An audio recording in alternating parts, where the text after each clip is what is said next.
皆様こんにちは。バプテスポンチサンパウロ教会のオンラインでの礼拝へようこそいらっしゃいました。 Carro o Amacuiaro y a ti Braru. ¿Es la primera vez que nos visitas? Deja tu contacto en el chat para que podamos conocerte.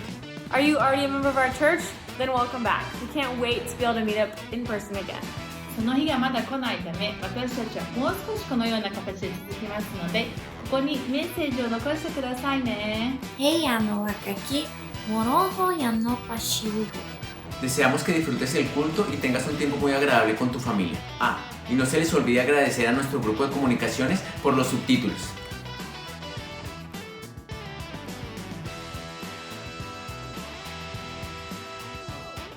Olá, seja bem-vindo a mais um culto da Igreja Batista Fonte São Paulo. Que bom que você está conectado aqui para ter esse momento gostoso de louvor e de adoração e de reflexão na palavra junto conosco. E se é a sua primeira vez, qual que é o recado, Andrei, para quem nos visita? Seja muito bem-vindo. Como eu falei na semana passada para aqueles que já estavam com a gente, que eu estaria aqui, estou cumprindo minha promessa, mas brincadeiras à parte. Se você nos visita pela primeira vez, deixa o seu recado aqui do lado para a gente saber quem é você, podemos entrar em contato e depois aqui desse culto a gente continuar as conversas, enfim, contigo, poder saber mais quem você é. E vamos lá, vamos começar nosso culto. Vamos lá. Teu amor não falha.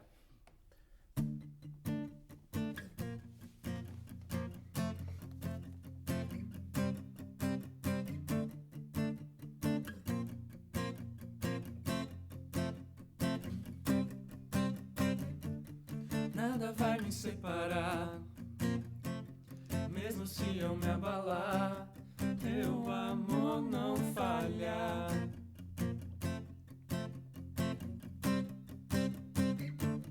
Mesmo sem merecer, tua graça se derrama sobre mim, teu amor não falha.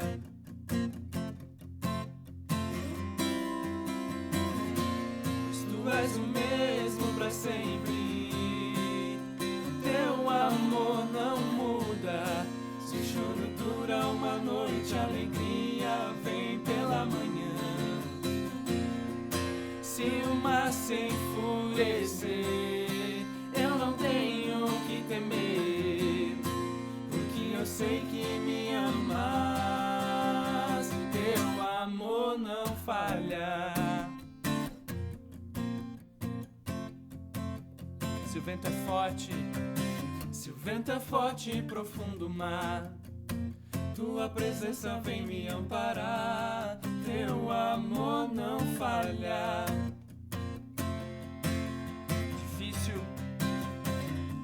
Difícil é o caminhar, nunca pensei que eu fosse alcançar, teu amor não falha.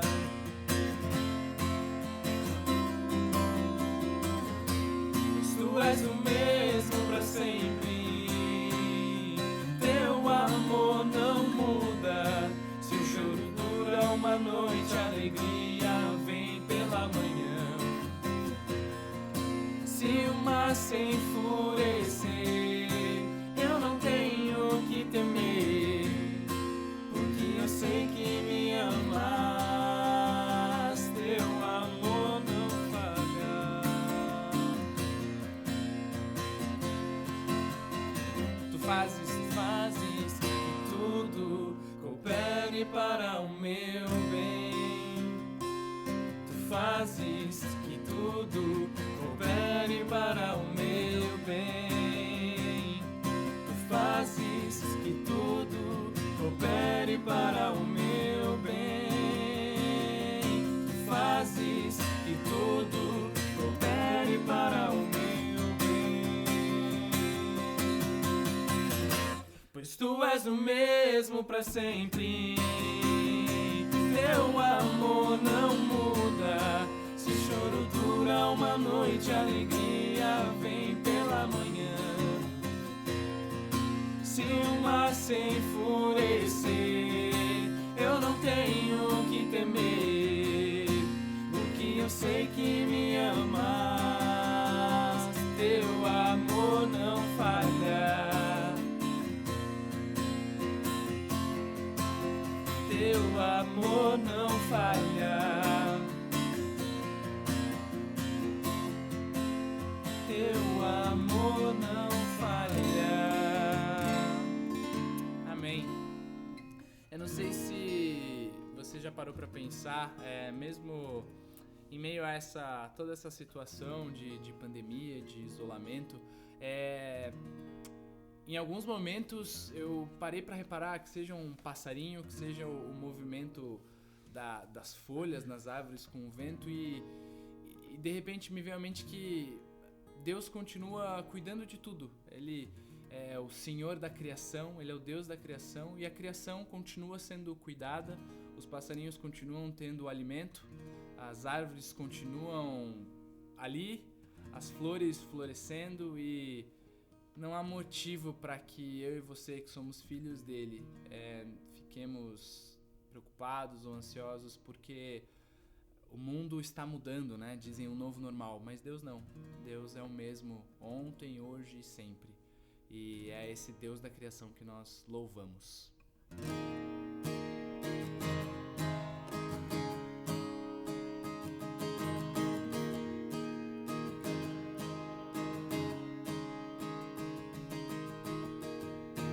Deus da criação, mar da terra e céu, és o Altíssimo adorado, entre nós como em Sião. Deus maravilhoso, Criador, Tu és santo, santo, o universo declara o Teu poder. Tu és santo, santo, Deus da terra e céu, Deus da terra e céu.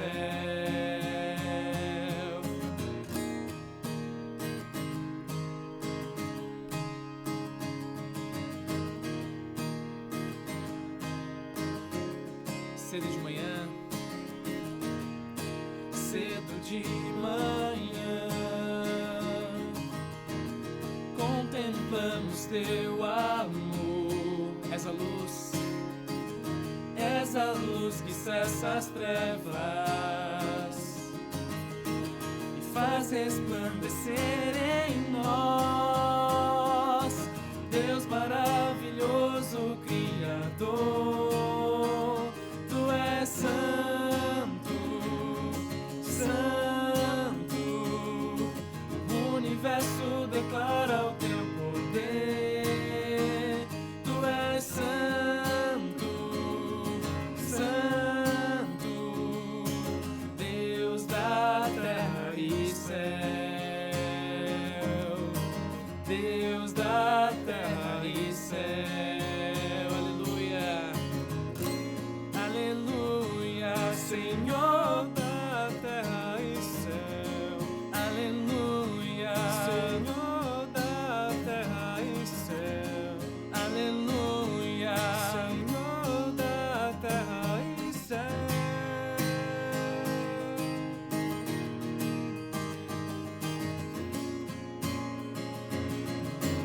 Deus maravilhoso, Deus maravilhoso, Criador, Tu és santo, santo, o universo declara o Teu poder. Tu és santo, santo, Tu és santo, santo, Tu és santo, santo.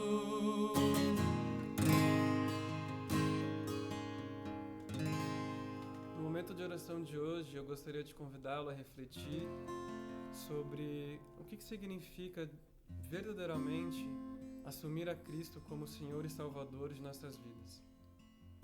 a gente nessa jornada de caminhar junto com Jesus em Marcos, percebendo como os discípulos, as pessoas à sua volta, os mestres da lei, o percebiam, a gente tem visto como eram sempre por diferentes lentes.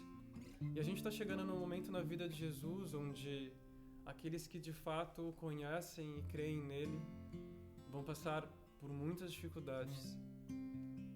E é um privilégio a gente poder conhecer toda essa história, é um privilégio a gente poder olhar para a Bíblia e perceber como cada um deles reagiu e o que o Senhor, Deus, o que Cristo espera de nós ao conhecermos, ao lermos como foi esse momento da vida de Jesus no caminho da cruz. Por isso eu gostaria de convidar a abaixar sua cabeça nesse momento e orar comigo, pedindo ao Senhor que se revele a nós e que tome conta de nosso coração e que a gente não se abale pelas circunstâncias, por aquilo que está à nossa volta, mas que em tudo a gente escute a voz de Cristo.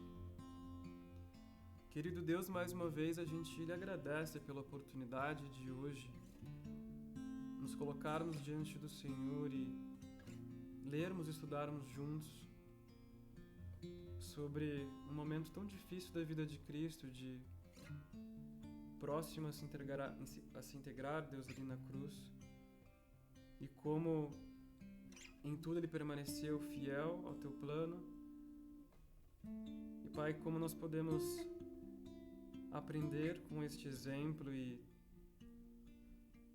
nisso, Deus, gostaria de pedir para que o Senhor nos ajudasse a que em tudo a gente firmasse de fato, Deus, o nosso coração na Tua voz, nas Tuas verdades, e que a gente não se abale e não se deixe levar por aquilo que muitas vezes está à nossa volta, que nos enche de medo, ou mesmo que tira o nosso foco, Deus, de Ti, da Tua palavra. A gente Te agradece porque sabemos que o Senhor é um Deus misericordioso e nos sustenta em tudo. E por isso, ó Pai, hoje a gente clama a Ti que, em meio a tantas vozes que a gente pode escutar, que o nosso coração se apegue somente à voz de Cristo, ó Pai, nosso fiel e bom pastor. É nisso que a gente ora e agradece, em nome de Jesus. Amém. Amém.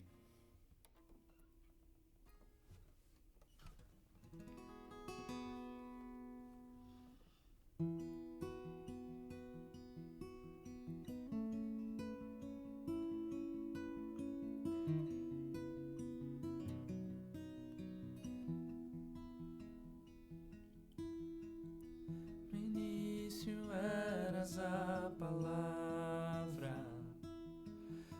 com Deus Altíssimo,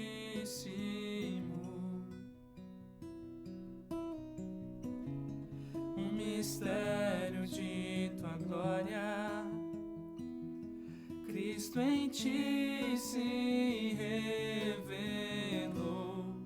Oh, quão lindo esse nome é! Oh, quão lindo esse nome é, o nome de Jesus, meu Rei. Oh, quão lindo esse nome é, maior que tudo Ele é. Oh, quão lindo esse nome é, nome de Jesus. Deixou o céu para buscar luz, veio pra nos resgatar. Amor maior que o meu pecado, nada vai nos separar. Ó, quão maravilhoso é, ó, quão maravilhoso é o nome de Jesus, meu Rei. Oh, quão maravilhoso é, maior que tudo Ele é. Oh, quão maravilhoso é o nome de Jesus. Oh, quão maravilhoso é o nome de Jesus.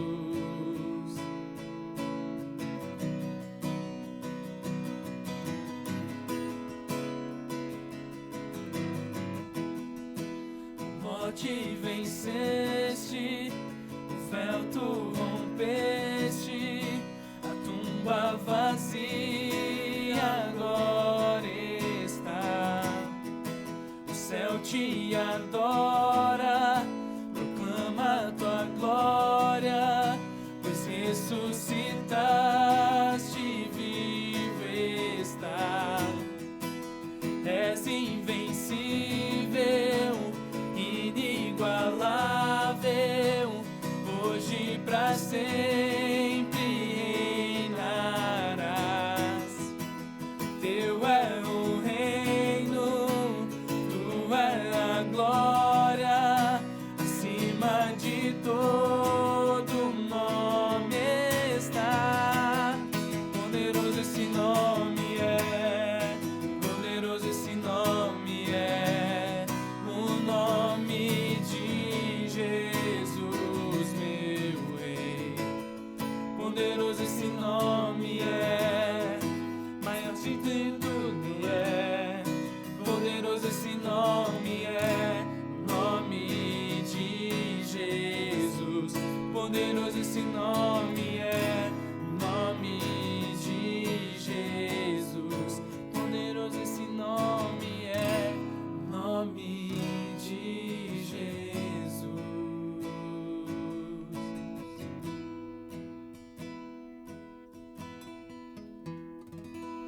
Amém. Que Deus nos abençoe agora na palavra.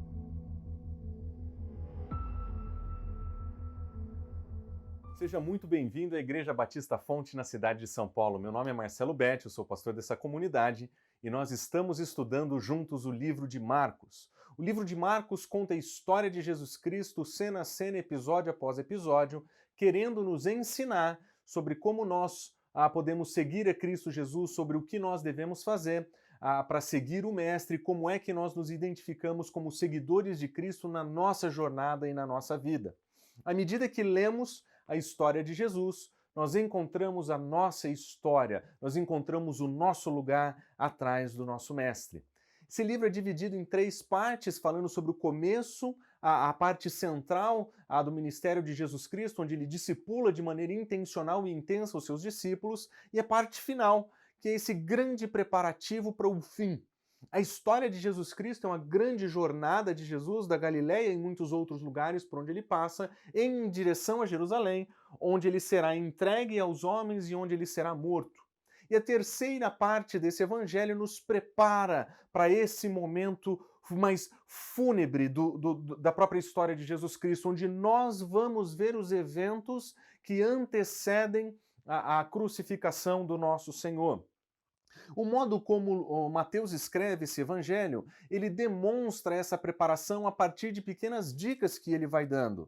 Lembre-se que Jesus teve embates, sérios embates com os líderes. Jesus ele redefiniu as funções do templo, ele cultivou uma presença que foi percebida como ameaçadora para a liderança e não à toa eles procuravam uma razão para colocar Jesus para morrer. E entre todo esse processo, no capítulo 13, Jesus Cristo vai falar sobre a destruição do templo e sobre os eventos futuros, e falando sobre os eventos futuros, ele conta uma parábola de um senhor que dá autoridade aos seus servos, pedindo para que eles vigiem. E ele pede para que eles vigiem porque eles não sabem quando o dono voltará. Eles não sabem quando esse dia de perseguição, esse dia de problema vai acontecer. Mas o modo como Jesus apresenta isso é muito interessante. Jesus Cristo diz, lá no capítulo 13, versículos 35, ele diz, vocês não sabem quando o dono da casa virá, se será à tarde, se será no meio da noite, se será ao cantar do galo ou se será pela manhã. E esse é um modo muito sutil de Marcos de apresentar o modo como ele vai contar os últimos momentos de Jesus, a última noite de Jesus. E essas pontuações, à tarde, no meio da noite, o cantar do galo ou pela manhã, marcam transições dessa história. Nós vimos na mensagem da semana passada que ao cair da tarde, Jesus Cristo esteve com seus discípulos para celebrar com eles a ceia e que no meio da noite ele os convida a vigiar, mas eles fracassam miseravelmente e o início do fim da prisão de Jesus Cristo acontece naquele contexto. E dois desses eventos acontecem, que marcam esse momento de perseguição, acontecem na história de Jesus Cristo. E no processo de estudar essas coisas, nós percebemos que Marcos ele consistentemente apresenta o fracasso dos discípulos diante do discipulado de Cristo Jesus, diante da missão de seguir o Mestre. Nós vimos que ao invés de seguir o Mestre, Judas decide traí-lo. Nós vemos que ao invés de negar a si mesmo, Pedro, ele vai autossuficiente afirmar sua confiança e vai acabar negando o Mestre. E nós vimos que ao invés de tomar a sua cruz e encarar os sofrimentos e dificuldades da vida, todos os discípulos fugiram. A história dos últimos momentos de Jesus, a história da última noite de Jesus com seus discípulos, ela é marcada por um profundo fracasso dos seus discípulos. Eles fazem exatamente o oposto do que ele ensina os seus discípulos a fazerem como seguidores de Cristo. Mas é no coração dessa história de fracasso, é no coração dessa história de traição, negação e abandono que nós vemos o nosso Senhor Jesus Cristo manifestar o seu amor e ele firma um pacto com esses homens, ele firma uma aliança com esses homens. Ele diz, esse é meu corpo entregue por vocês, esse é meu sangue derramado por muitos. E esse pacto firmado é uma demonstração do amor de Deus, que ainda que seus discípulos fossem fracos, ainda que seus discípulos fracassassem, ainda que os seus discípulos abandonassem o seu posto, eles eram profundamente amados pelo Senhor, e é por esses homens que fracassam, por esses homens fracos, que Jesus Cristo se dá a morrer para salvar. E no meio dessa história, enquanto esses eventos estão acontecendo, nós vemos os discípulos, nós vemos o evangelista Marcos apresentando a história de Jesus, demonstrando diferentes contrastes. Por toda a história nós vimos os discípulos sendo contrastados com a multidão, nós vimos os discípulos sendo contrastados com as autoridades judaicas, com entidades demoníacas, nós vimos os discípulos sendo contrastados com pessoas específicas da multidão. E o tempo inteiro em que Marcos usa esse contraste, ele quer nos ensinar o que nós devemos fazer. Na última parte desse evangelho, os discípulos estão sendo contrastados com as autoridades judaicas e a expectativa de Jesus para os seus discípulos está sendo apresentado no oposto daquilo que nós vemos acontecendo com as autoridades judaicas, e com isso nós vamos aprendendo de uma maneira ainda mais clara qual é o nosso lugar e qual é a expectativa que o nosso Senhor tem. Mas sobrou para Pedro a triste missão de ser contrastado com o nosso Senhor. Chegou um momento em que nós estamos olhando para a história dos últimos momentos de Jesus, e nós veremos Pedro sendo contrastado com o nosso Senhor.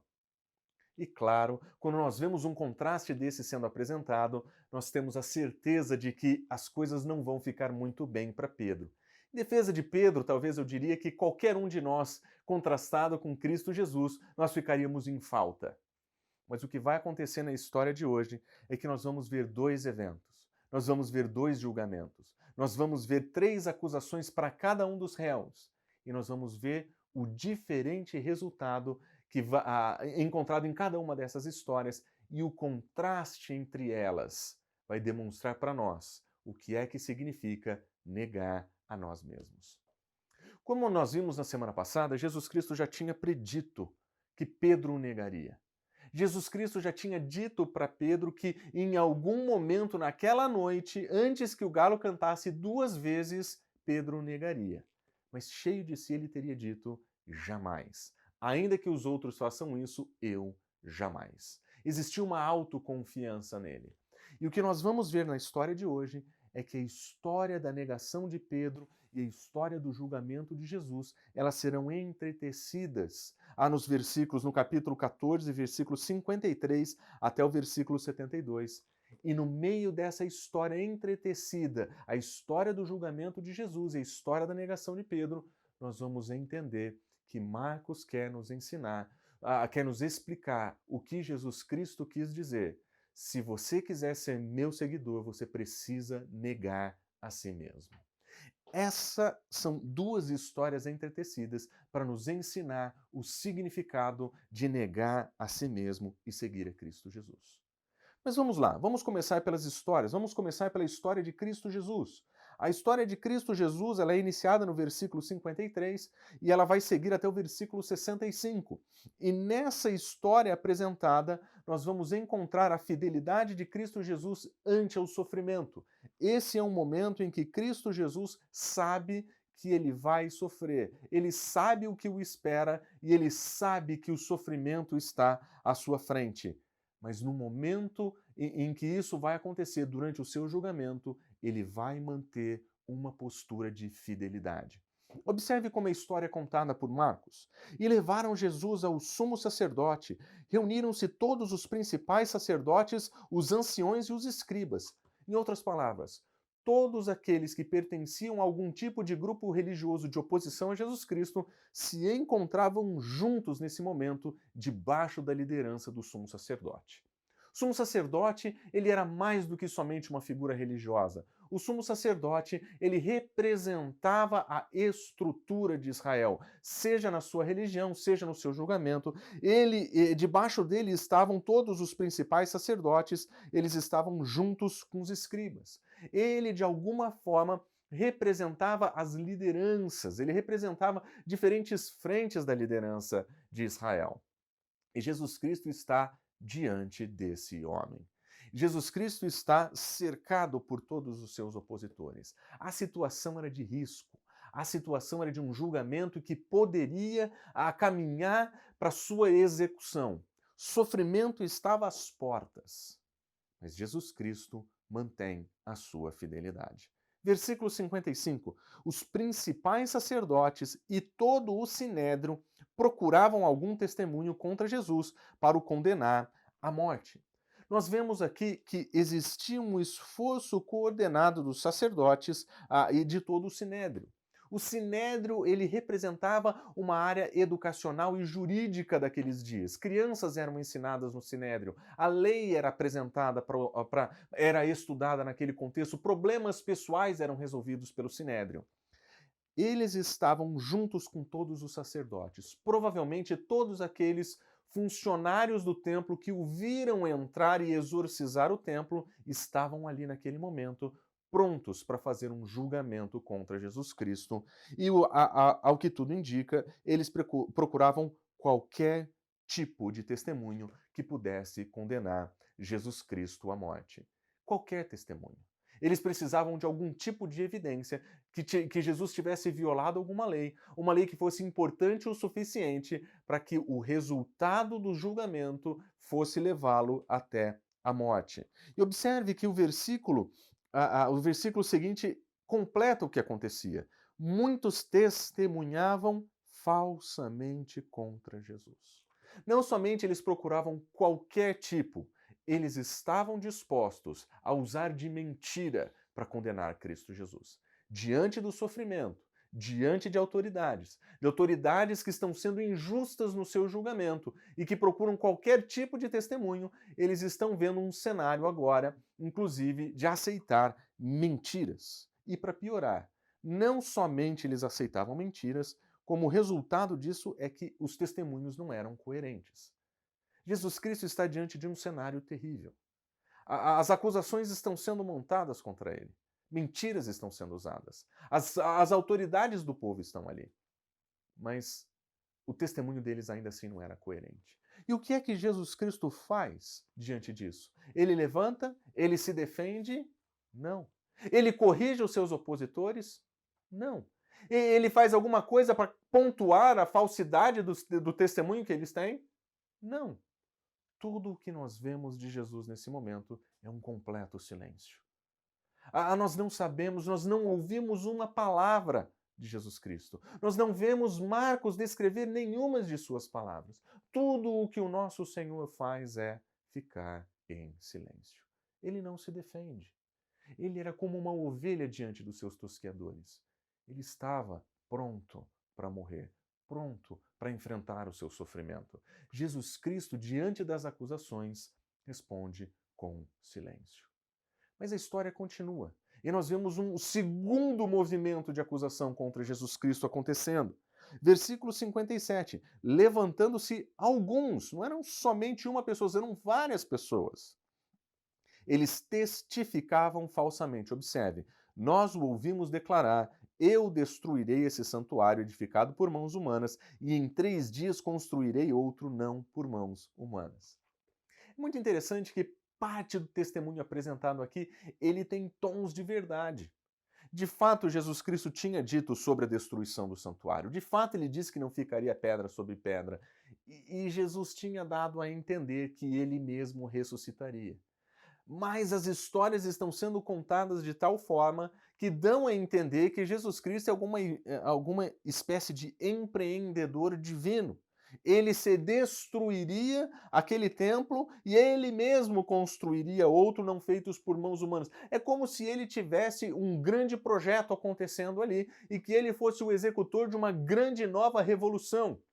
Talvez a oposição de Jesus Cristo ao templo tivesse fazendo parte daquilo que acontece aqui. Aquele movimento de Cristo Jesus de reagir à destruição do propósito do templo e das funcionalidades do templo, quando ele entra e exorciza, talvez isso estivesse funcionando aqui como um tipo de acusação contra ele.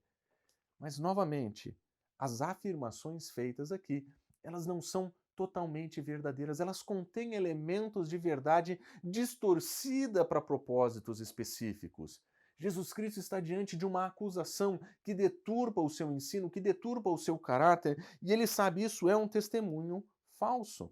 Mas o versículo 59 completa: ainda assim, o testemunho não era coerente.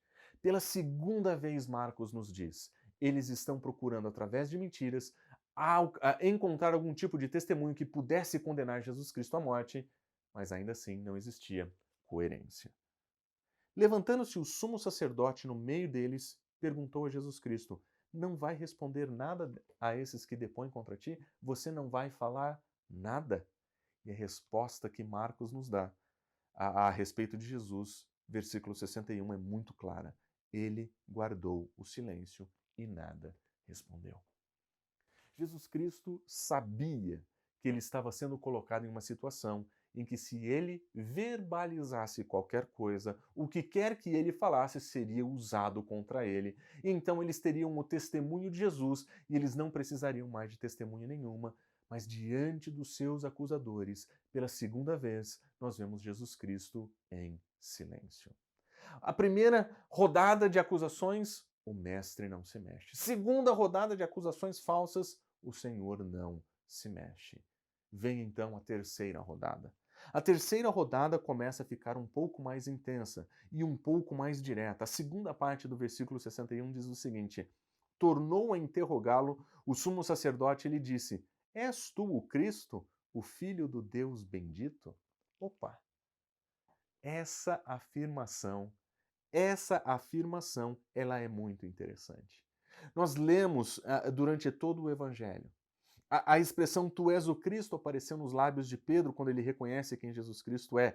O Filho de Deus apareceu várias vezes na voz dos demônios nesse Evangelho. Mas essa é a primeira vez que alguém, dentre os opositores, se levanta para Jesus Cristo e diz: é você o Cristo, o Filho do Deus bendito? É você mesmo esse tal de Messias? Você realmente se entende assim? E olha só o que Jesus Cristo faz.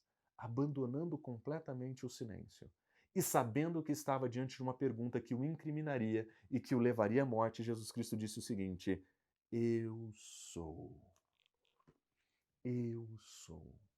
Diante das acusações falsas, diante da possibilidade, diante do sofrimento e da perseguição que ele seguia ali mesmo, Jesus Cristo não abriu mão da sua identidade nem da sua missão. Muito pelo contrário, quando questionado sobre quem ele era, Jesus Cristo foi enfático em dizer: Eu sou. Você diz que eu sou o Cristo? Eu sou o Filho de Deus? Eu sou. Ele sabia que isso seria entendido como uma violação da lei. Ele sabia que isso seria entendido como uma blasfêmia. E ele sabia que isso o levaria à morte. Mas diante dos seus opositores, diante do sofrimento, Jesus Cristo foi fiel a quem ele é e à missão que ele tem. Ele não abriu mão.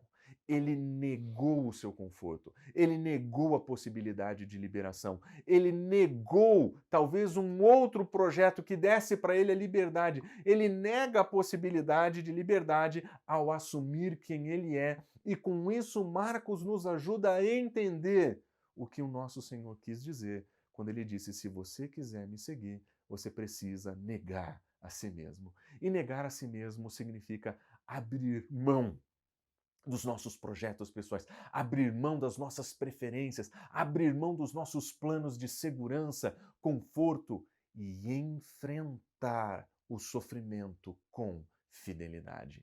Negar a si mesmo significa enfrentar com fidelidade o sofrimento, reconhecendo a nossa identidade e a nossa missão, como Jesus Cristo mesmo fez. E o resultado disso não poderia ser diferente. O sumo sacerdote, ele rasga suas vestes em um sinal de completo desprezo e diz: que necessidade nós temos de testemunhas? Ouvistes a blasfêmia, o que vos parece? E todos o julgaram réu de morte. Jesus Cristo não foi condenado pelo falso testemunho. Jesus Cristo não foi condenado pelas mentiras. Jesus Cristo não foi condenado por nenhuma outra coisa senão o seu próprio testemunho da sua identidade e da sua missão. Você é o Cristo? Eu sou o Cristo. Isso levou Jesus Cristo à morte. Jesus Cristo foi fiel em meio ao sofrimento. E o versículo 65 acrescenta uma triste nota a essa história. Puseram-se a cuspir nele, a cobrir-lhe o rosto, dar murros e dizer: profetiza, e os guardas o tomaram a bofetadas. Ele foi condenado à morte, mas a sua execução começou ali mesmo. O desprezo, o descaso e o sofrimento começou logo ali. Em outras palavras, diante do seu sofrimento, Jesus ele nega a sua segurança, o seu bem-estar e ele assume a sua identidade. É isso que significa negar a nós mesmos. É isso que significa negar. Nós vamos negar a nossa segurança e nós vamos assumir a nossa identidade. É isso que o Senhor nos ensina. E Marcos vai nos ensinar o mesmo ponto de um outro lado da moeda, nos contando a história de Pedro. Na história de Pedro, nós o veremos passando por 3 acusações, mas nós veremos um resultado completamente diferente. Quando contrastado com o nosso Senhor, o apóstolo Pedro vai demonstrar que ele preferiu o fracasso diante do medo, ao invés da fidelidade diante da possibilidade de sofrimento. Pedro não estava sendo preso. Pedro não existia nenhum movimento entre as autoridades religiosas para prender ou matar a Pedro. Não existia nenhuma trama contra ele. Diante dele existia, quem sabe, a possibilidade de sofrer com Cristo Jesus. Mas Pedro, aquele cheio de si, aquele homem cheio de confiança que jamais abandonaria Jesus, se viu em uma situação em que ele foi dominado pelo medo. Dominado pelo medo. E o modo como Marcos faz o contraste é muito legal. Observe, versículo 66. Pedro, ele estava embaixo no pátio, veio uma das escravas do sumo sacerdote. Veio uma menina. Uma menina que tinha relações com o sumo sacerdote, sim, mas uma menina. Ele não está diante do sinédrio, ele não está diante das autoridades, ele não está diante dos escribas. Está diante de uma menina. O texto dá a entender, o modo como o texto é escrito, que essa não era uma mulher, era uma menina. Ela trabalhava a serviço do sumo sacerdote, mas uma criança. E diante dessa criança, Pedro, tomado por medo, começa a fraquejar, a tropeçar e a negar o nosso Senhor. Olha só o que acontece. Vendo a Pedro, que se aquecia, fixou nele e disse: tu também estavas com Jesus o Nazareno. Opa! Mais uma vez, alguém entre os acusadores faz uma afirmação verdadeira sobre Jesus. O sumo sacerdote tinha dito que Jesus Cristo era o Cristo, o Filho do Deus bendito. E essa menina diz: esse homem é discípulo do Jesus o Nazareno, aquele Jesus que veio de Nazaré. Mais uma vez, os opositores parecem ter razão. E diferente do que acontece com Cristo Jesus, em que as acusações eram falsas contra ele, em que as acusações eram modeladas para levá-lo à morte, essa menina fala com verdade. Essa menina faz uma afirmação verdadeira. Não existe distorção aqui.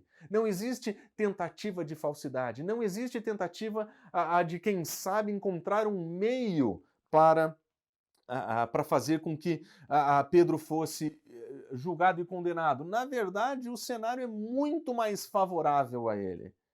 Mas versículo 68, mas ele negou, dizendo: eu não o conheço e eu nem entendo o que você está dizendo. E ele saiu, e quando ele sai, o galo canta pela primeira vez. Tinha uma dica de Jesus Cristo aqui. Ele tinha dito que Pedro negaria 3 vezes antes que o galo cantasse 2 vezes.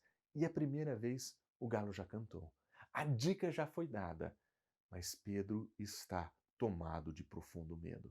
E ele está sucumbindo diante dessa menina que sequer tem poder para julgá-lo, que sequer tem poder para fazer qualquer coisa com ele, mas ele está com medo.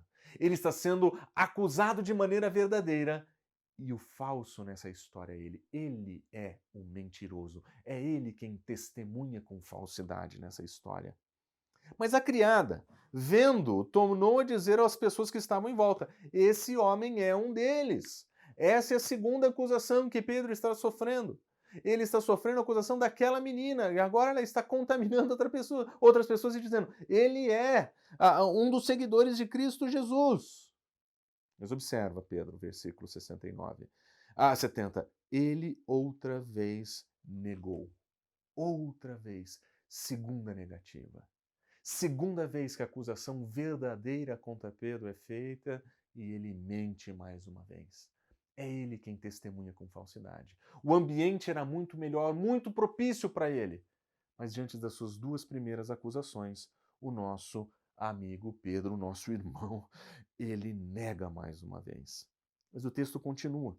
Pouco depois, os que estavam ali disseram a Pedro: verdadeiramente és um dele, porque também tu és galileu. Pelo sotaque de Pedro, eles perceberam: você é galileu. E observe como a acusação começa: verdadeiramente. Existe verdade no que nós estamos falando. Essa é uma afirmação verdadeira. E eles concluem isso dizendo: verdadeiramente você é um deles. Nós sabemos disso. Nós percebemos isso. Você de fato era um deles. Terceira acusação. Terceira vez, verdade dita a Pedro. Mas 71, observe, ele começou a praguejar e jurar: eu não conheço esse homem de quem falais. Enquanto os opositores usavam títulos para Jesus Cristo que o definiam como Cristo, o Filho de Deus, mesmo de que uma maneira negativa, existia uma ironia verdadeira em tudo aquilo ali. Ou na menina que chama Jesus Cristo de Nazareno, nós vemos Pedro chamar Cristo Jesus de esse homem. Profundo descaso com seu próprio Senhor.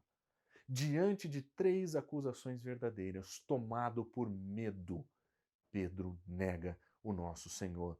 Pedro manifesta o seu profundo fracasso diante do medo. Ao contrário do nosso Senhor, que manifesta fidelidade ante o sofrimento, o apóstolo Pedro, ele manifesta o seu fracasso diante do medo.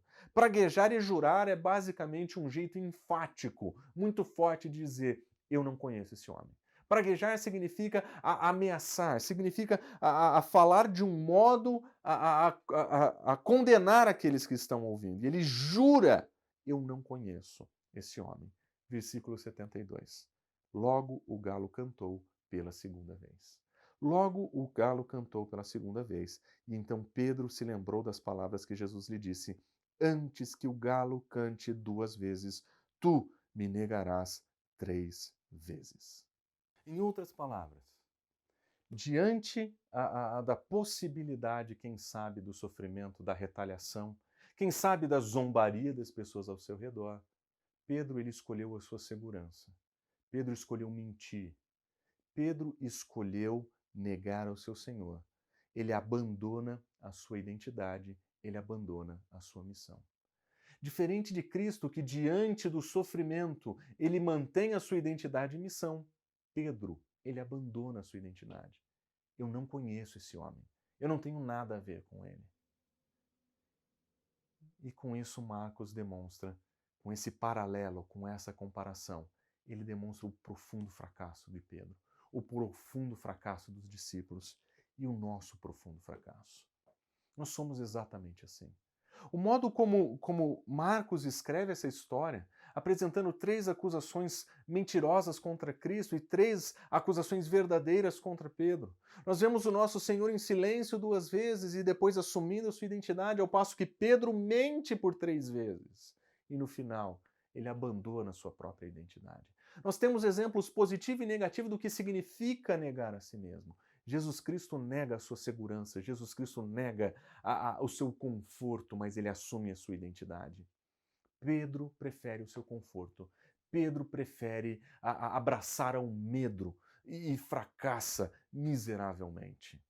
Ele é aquele que, ao invés de negar a si mesmo, ele nega o Senhor. Nesses 2 exemplos, nós entendemos o que significa negar a nós mesmos. Negar a nós mesmos significa assumir a nossa identidade e missão como seguidores de Cristo, independente do contexto que nós estamos enfrentando. As perseguições estão chegando, as acusações contra nós estão chegando, nem sempre serão verdadeiras, nem sempre serão pautadas na verdade, mas os dias de pessoas se levantando contra os cristãos, ele está chegando, pessoas se levantarem contra o cristianismo estão se levantando, pessoas se levantando contra Cristo mais uma vez. E nós vamos ter a oportunidade de nos preparar para esse dia. Diferente de Pedro, que foi tomado pelo susto da prisão de Cristo Jesus e que sem chão respondeu despreparado. Nós temos a oportunidade de nos preparar para o dia em que nós vamos enfrentar as nossas perseguições e nós seremos convidados a negar o nosso Senhor. É bem possível que isso aconteça no ambiente de trabalho. É possível que isso aconteça entre familiares. É possível que isso aconteça de uma maneira mais dirigida, quem sabe, de cima para baixo, pelos poderes políticos dos nossos dias. Seja qual for o movimento que coloque sobre nós a possibilidade da perseguição e o sofrimento, nós precisamos nos preparar para esse dia, para que o nosso exemplo seja parecido com o de Cristo Jesus, que foi fiel ante ao sofrimento, e não como Pedro, que fracassou diante do medo. Nós temos a oportunidade de colocarmos em xeque o nosso coração hoje e nos perguntar: será que se eu estivesse na situação em que Pedro enfrentou, será que eu manteria minha fidelidade como Cristo Jesus? Será que eu honraria o meu Senhor por negar a mim mesmo? Porque, acreditem, queridos, dias em que a nossa fé vai ser testada, eles estão chegando. Momentos em que nós vamos passar por possibilidades de sofrimento estão chegando. E o desafio que nós vemos nessa história é que nós não podemos abrir mão da nossa identidade como seguidores de Cristo Jesus. Nós precisamos seguir o exemplo de Cristo. Nós precisamos andar em fidelidade ante o sofrimento. Nós precisamos aprender a negar a nós mesmos. Vamos orar? Senhor Deus, muito obrigado pelo modo claro e confrontador que a Tua palavra nos exorta nessa manhã. Agradecemos o modo como o Senhor nos ensina e agradecemos o modo como o Senhor nos confronta. Nos ajuda, Senhor, a viver uma vida de fidelidade ao Senhor, mesmo diante da possibilidade do sofrimento. Nos ajuda a andar de uma maneira que Te agrada e que condiz com aquilo que o Senhor espera de nós. Nós oramos em nome de Jesus. Amém.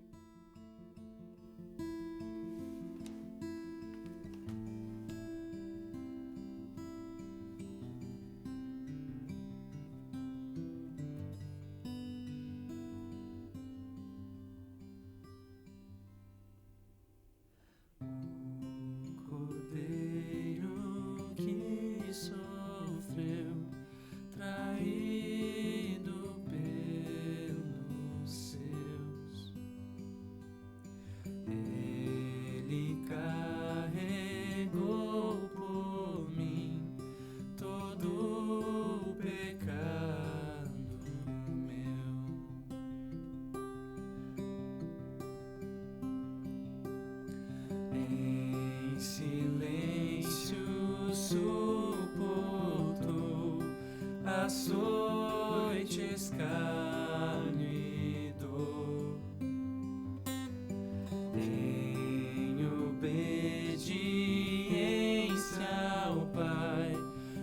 cruz se entregou.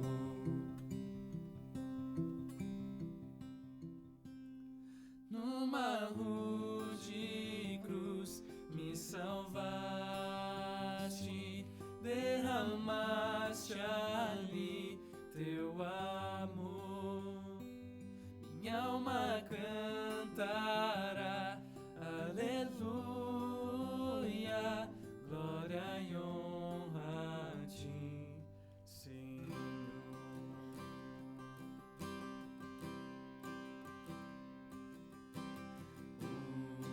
Unigênito de Deus, vieste redimir, perdoar a todo que se entregar a ti. Numa rude cruz, numa rude cruz me salvaste, derramaste ali teu amor. Minha alma cantará, aleluia, glória e honra a ti, Senhor.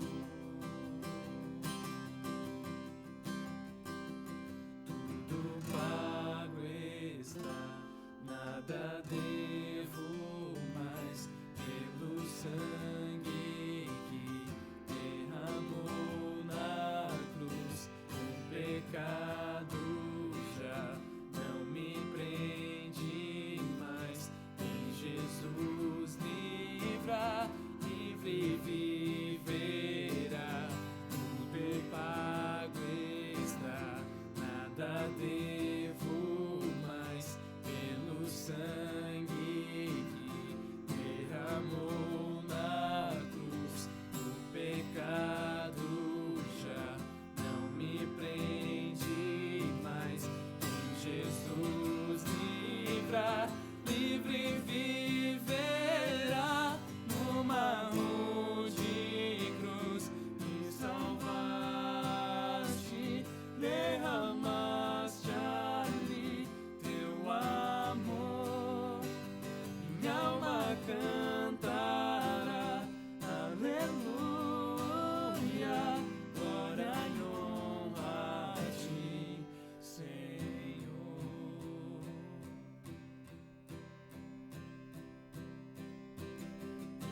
Quando a pedra se moveu e nada se encontrou,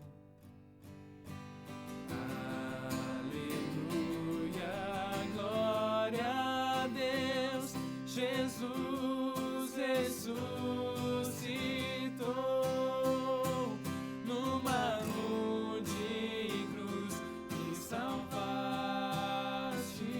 derramaste ali teu amor. Minha alma cantará, aleluia, glória e honra a ti, Senhor. Glória e honra a ti, Senhor.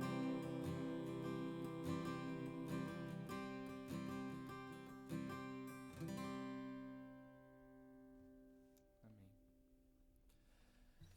O louvor fica por aqui. Que você tenha uma ótima semana.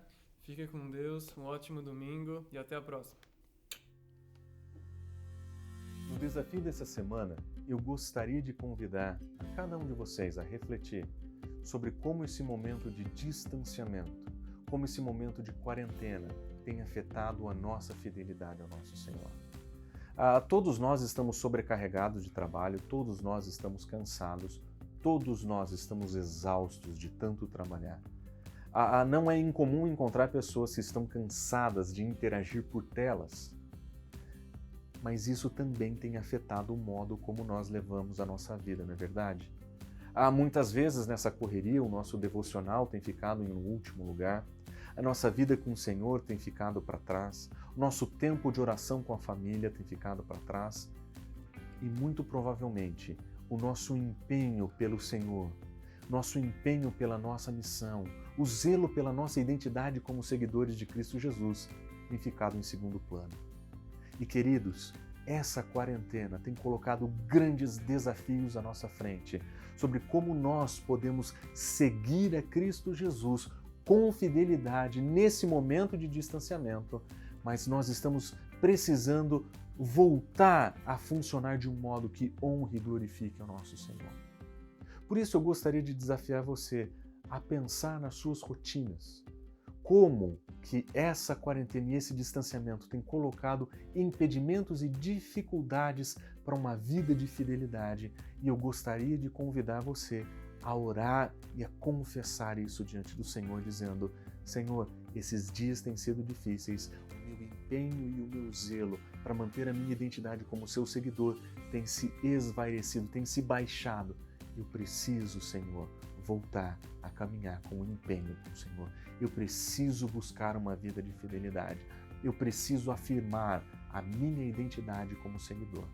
E que nessa semana você possa dedicar a sua vida para viver uma vida de fidelidade a Cristo Jesus, mesmo diante da possibilidade do sofrimento, mesmo diante da realidade do distanciamento que nós estamos vivendo. E eu tenho certeza que se nós fizermos isso, nós continuaremos a caminhar juntos atrás do nosso Mestre, seguindo a Cristo Jesus na jornada da nossa vida. Até mais. Oi, gente! Como todos sabem, estamos em processo de escolha para um novo local e planejamento para a retomada dos cultos presenciais. Decisões muito difíceis de ser tomadas porque impactam todos os membros da nossa comunidade. Portanto, gostaria de pedir a sua ajuda em oração por esta situação. Oração pelos responsáveis, por provisão, por sabedoria e por oportunidades. Posso contar com você? Nossos grupos pequenos têm se reunido quinzenalmente pelo Google Hangout. Nesta semana teremos mais um encontro falando sobre o 4º capítulo do livro Comunidade Verdadeira. E você aí, tem acompanhado os nossos cultos online e não faz parte de um grupo pequeno? Deixe seu nome aqui do lado e entraremos em contato com você. Estamos te esperando. Tchau, pessoal. Bom domingo. Até semana que vem. Oi, pessoal. Ótima semana a todos. Até semana que vem. Tchau, pessoal. Boa semana. Até domingo que vem. Tchau. Fala, pessoal. Espero que vocês tenham curtido muito o culto com a gente. Que Deus abençoe vocês e até domingo que vem.